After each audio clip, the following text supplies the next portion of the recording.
এত বড় পোঁটলা নিয়ে রাজসভাতে কেন এলে? মার্জনা করবেন মহারাজ, কিন্তু আমি বলতে চাই আমার এই পোটলা আরো বড় ছিল, আর আমি একাই একে বয়ে এনেছি মহারাজ। এর মধ্যে কি আছে বলো তো গোপাল? আগে খাবার। হ্যাঁ, খাবার? রাজ্যে কি খাদ্যের অভাব পড়েছে নাকি? গোপালের কি অভিপ্রায় মহারাজ? তুমি কি খাদ্য অন্বেষণ করবে হয়তো? একেবারেই না মহারাজ, তবে পণ্ডিতের কথা কিছুটা হলেও সত্যি। খাদ্যের অভাব আছে, সেটা হলো আমার গিন্নির হাতের রান্না করা খাদ্য। হ্যাঁ, সে সে কি? কি? এই পোটলা ভর্তি খাবার আছে মহারাজ, আমার গিন্নির হাতে রাঁধা কুমড়ো পটলের ছেঁচকি। আমার খেয়ে ভালো লাগলো, তাই সবার আগে আপনাদের সবার কথাই আমার মনে হলো, তাই সবার জন্য কুমড়ো পটলের ছেঁচকি নিয়ে এসেছি মহারাজ। বাহ বাহ, খুব ভালো করেছো গোপাল।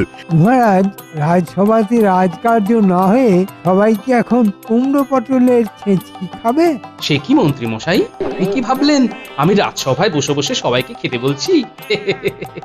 এটা কি করে ভাবলেন মন্ত্রী মশাই? আমি সবার জন্য আলাদা করে নিয়ে এসেছি, প্রত্যেকে তার বাড়িতে নিয়ে গিয়ে খাবে।